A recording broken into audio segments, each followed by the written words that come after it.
এই যে second Republic, গণপরিষদ নির্বাচন বা ইনকিলাব জিন্দাবাদের প্রসঙ্গ নিয়ে আপনি বলেছেন, কিন্তু একটি জিনিস মানুষ কিন্তু আমার মনে হয় বুঝতে পেরেছে, সেটা হচ্ছে যে পরিবারতন্ত্রের কথা বলেছে। এরা বলেছে যে কৃষকের ছেলে প্রধানমন্ত্রী হতে পারবে, তাঁতির ছেলে হতে পারবে, এরকম একটা স্বপ্নের কথা তারা বলেছে। তো সেক্ষেত্রে সেটাকে আপনি এই বার্তাটাকে কিভাবে দেখেন? সাথে বাংলাদেশে পরিবারতন্ত্রের রাজনীতির কি কবর রচিত হতে যাচ্ছে বা হওয়ার সম্ভাবনা আছে কিনা? প্রথমত জিনিসটা হলো যে পরিবারতন্ত্রের বিরুদ্ধে তাদের যে আহ্বান, এটাকে আমি খুবই ইতিবাচকভাবে দেখি। খুবই, আমি মনে করি এটা হওয়া উচিত। মানুষ যদি জানে যে আমাকে সারা জীবন কর্মী হয়েই থাকতে হবে, স্লোগান দিয়েই চলতে হবে, তাহলে সেই রাজনীতিতে মানুষ আসবে কেন? তারও তো আকাঙ্ক্ষা থাকতে পারে। আবার পরিবারতান্ত্রিক কিন্তু অন্য জিনিসও আছে। আরেকটা জিনিস আমি বলি, পরিবারতান্ত্রিক ব্যাপারটা হলো যে বাবার ছেলে হবে, সেই ছেলেই রাজা হবে, সেই প্রধানমন্ত্রী হবে, সেই দলের প্রধান হবে। এটা যে পরিবারতন্ত্র, এটা কি করে? এটা সাধারণ কর্মীকে নিরুৎসাহিত করে। তাকে বলেই দেয় যে তুমি হলে গিয়ে প্রজা আর আমি হলাম গিয়ে রাজা, তোমার দায়িত্ব হলো আমাকে জিন্দাবাদ বলা। তো এটা ঠিক না, এটা গণতন্ত্রের এটা মূল বক্তব্য নয়। আমাদের এখানে আরেকটা পরিবারতান্ত্রিক না, কিন্তু আরেকটা এরকম একটা ঘটনা আছে। সেটা হলো গিয়া যত দল দেখবেন আপনি, দলের যারা প্রধান হন ওনারা প্রধানের পদ ছাড়তে চান না, কেউ না। দেখেন আমরা যখন স্টুডেন্ট ছিলাম তখন দেখতাম এই রাশেদ খান মেনন, তখন থেকে ওয়ার্কার্স পার্টি মনে হলো যে ওনার একটা প্রত্যেক সম্পত্তি আর কি পাইছে, ওটা উনি জীবনে ছাড়বে না, ওইটা নিয়ে এসে আছে। তো এই পার্টি কীভাবে সম্ভব? এবং একই জিনিস জাসদের শেষ দিকে হাসানুল হক ইনুর প্রত্যেক সম্পত্তি হয়ে গেছিল, ব্যক্তিগত সম্পত্তিতে পরিণত হয়েছিল। তো এরা কিন্তু কেউ ছাড়ে না, ছাড়ার কোনো ইতিহাস নাই। দিনের পর দিন ইলেকশন করে, ইলেকশনে মিজারেবল রেজাল্ট করে, পথ ছাড়ে না, সেই থাকবে। আবার বিএনপিতেও একই জিনিস, আওয়ামী লীগেও একই জিনিস, সমস্ত পলিটিক্যাল পার্টিতে। খালি যেন জামাতটাতে আমি একটু চেঞ্জ দেখি, এরা আমার মনে হয় যে তুলনামূলকভাবে গণতান্ত্রিক। বিদেশে দেখবেন নির্বাচনে দল হাইরে গেছে, দলীয় প্রধানের পদ থেকে তাকে সরে যেতে হচ্ছে। ইংল্যান্ডে দেখেন আপনি। তো এটা কিন্তু এতটুকু সৌজন্যতা বোধ আমাদের দেশে নাই। আমাদের দেশে ম্যাক্সিমাম ক্ষেত্রে দলীয় প্রধান কখনো পদ ছাড়বেন না। তো এটা কিন্তু পরিবারতন্ত্রের চেয়ে খুব বেশি কিছু ভালো তাও আমি মনে করি না। তো এই ব্যাপারে ওদের যে বক্তব্যগুলি, আমি হাসনাত আবদুল্লাহ বক্তব্য শুনেছি, আমার কাছে খুবই ভালো লাগছে। আমি মনে করি এই ধরনের একটা পলিটিক্যাল পার্টি আসা উচিত, যারা নাকি এই চেঞ্জটা। এবং আমি এখানে আরেকটা চেঞ্জ দেখছি, এখান থেকে নাহিদ ইসলাম যে দল থেকে আসছে সেই দলের মূল লোক ছিল আখতার হোসেন, তাই না? সেই তো মূল দলটা সেই করছে, এই নূরদের ওখান থেকে বেরিয়ে যেয়ে ছাত্রশক্তি, এবং সেই দলের তার সদস্য সচিব ছিল নাহিদ ইসলাম। এখন নাহিদ ইসলাম হয়ে গেছে দলের প্রধান চেহারা, এবং এটা তো আখতার হোসেন মেনেছে। আবার দেখেন নাগরিক কমিটি যেটা ছিল সেটার মূল লোক ছিল পাটোয়ারি যখন সিরিয়াল অনেক পিছনে বেড়ে গেছে, কিন্তু পাটোয়ারি কিন্তু নতুন একটা দল করে নাই, সে ওদের সঙ্গে আছে। এই যে মেনে নেওয়ার যে মানসিকতাটা, যে সময়ের প্রয়োজনে কেউ এগিয়ে যাবে, কেউ পিছিয়ে আসবে, এবং এই এগিয়ে যাওয়াটা নিজের ব্যক্তিগত পরাজয় নয়, বরং দলের প্রয়োজনে এটা ভালো, এই যে মেনে নেওয়াটা, এই যে স্পোর্টিং অ্যাটিচিউডটা, আমি এটাকে প্রশংসা করি। খুব ভালো একটা তারা সিদ্ধান্ত নিয়েছে এবং তারা এটা ভালো কাজ করেছে। আমি মনে করি বাংলাদেশের যারা সিনিয়র পলিটিশিয়ান যারা আছেন, যারা অন্য অন্য পার্টিতে আছেন, তাদের এখান থেকে শিক্ষা নেওয়া উচিত যে এই ছোটো ছোটো ছেলেরা পারছে দেখাইতে, তোমরা তো পারতেছো না। তো এটাকে আমি সাপোর্ট করি।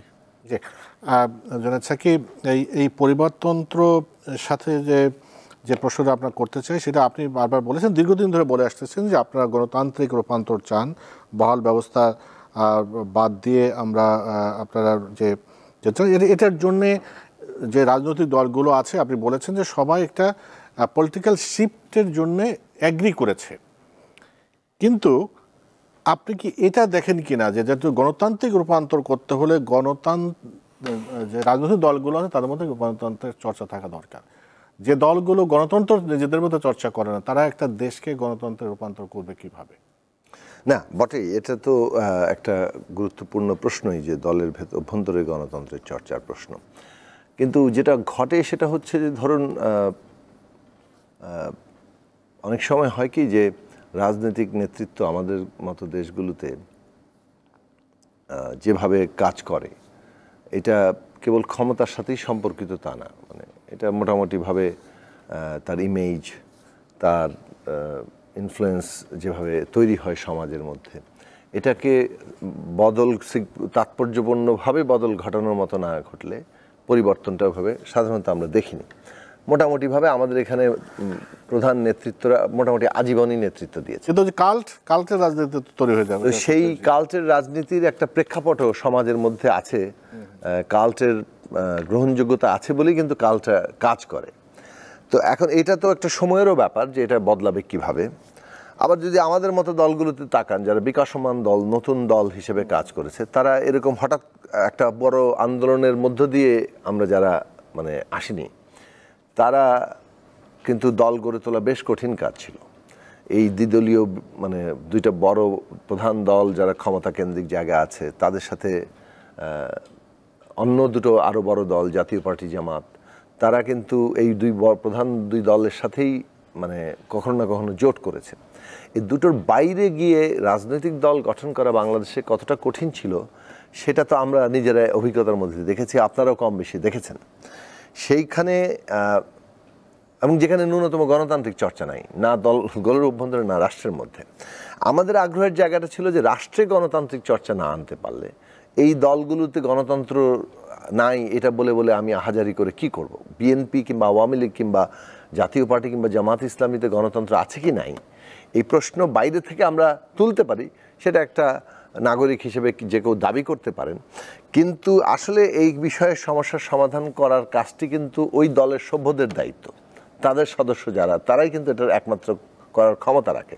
আমরা তার বাইরে থেকে এটা রাখি না। ফলে আমাদের দিক থেকে আগ্রহের জায়গা ছিল যে রাজনৈতিক দল গঠন করে রাষ্ট্রের মধ্যে গণতান্ত্রিক চর্চা ফেরাতে হবে।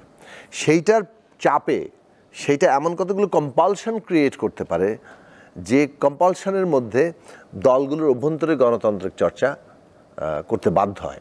সে কারণে আমাদের দিক থেকে আমরা বড় প্রশ্ন তুলেছিলাম যে কিভাবে রাষ্ট্র এই দলের অভ্যন্তরে গণতন্ত্র চর্চা তৈরির চাপ সৃষ্টির বদলে উল্টো দলের অভ্যন্তরে স্বৈরতন্ত্র কিংবা এরকম ব্যক্তিকেন্দ্রিক নেতৃত্বকে সহায়তা করে। একটা উদাহরণ দিই, তার মধ্যে ধরেন আর্টিকেল 70। এখন যদি আর্টিকেল 70 সংবিধানে থাকে, আপনি তো আসলে একেবারে জনপ্রতিনিধি হয়ে আসে দলদাস, কারণ আপনি দলের হাত তোলা এমপি ছাড়া কিছু না। আপনার যতই বিরোধিতা থাকুক ব্যক্তিগত, অথবা আপনার ইভেন কনস্টিটিউয়েন্সি আপনার জনগণও বিরোধিতা করে, কিন্তু আপনি পার্লামেন্টে এসে আপনি ভোট দিতে পারবেন না। এই যে আপনি আটকে রাখলেন, উল্টো দিকটায় যদি আর্টিকেল 70 না থাকে, তাহলে আজকে এই আমার কনস্টিটিউয়েন্সি জনগণ আমার যে জিনিসটা চায় সেটা সংসদে আমি প্রতিনিধিত্ব করব। এবং আমাকে যদি দেখা যায় যে পার্টি প্রস্তাব আর আমার প্রস্তাব ভিন্ন, পার্টির হয় আমাকে কনভিন্স করতে হবে, না আমি পার্টিকে কনভিন্স করব, একটা সিদ্ধান্তে আসতে হবে। কিন্তু অভ্যন্তরীণ আলোচনা ছাড়া ওই হুকুম দিয়ে দিল, সবাই হাত তুলে ফেললো, এটা কিন্তু হওয়া সম্ভব না। আমি একটা উদাহরণ দিলাম যে এখানে বিস্তারিত সময় পাওয়া যাবে না। অনেকগুলো প্রসঙ্গ আমরা তুলতে পারি, যেমন ধরেন প্রার্থী নমিনেশনের ক্ষেত্রে প্রাইমারি, এইগুলো এমন কতগুলো ব্যবস্থা রাষ্ট্রগতভাবে আইনগতভাবে তৈরি করা সম্ভব, যেগুলো এক একটা পলিটিক্যাল পার্টির অভ্যন্তরীণ চর্চাকে ব্যাপকভাবে প্রভাবিত করবে, তার মধ্যে দিয়ে তারা গণতান্ত্রিক চর্চায় বাধ্য হবেন। সেই জায়গাটা তৈরির ব্যাপারে আমাদের আগ্রহ ছিল। ফলে আমাদের নতুন রাজনৈতিক বন্দোবস্তের স্লোগান কিংবা এই যে রিপাবলিকের গুণগত পরিবর্তন ঘটানো, সেটা মূল উদ্দেশ্য হচ্ছে রাষ্ট্র এবং রাজনৈতিক ব্যবস্থার এমন পরিবর্তন ঘটানো যাতে করে সেটা পার্টির অভ্যন্তরীণ জীবনকেও প্রভাবিত করতে পারে। বাইরে থেকে নসিহত করে তো আসলে অন্য পার্টির অবস্থাটা বদলানো যায় না।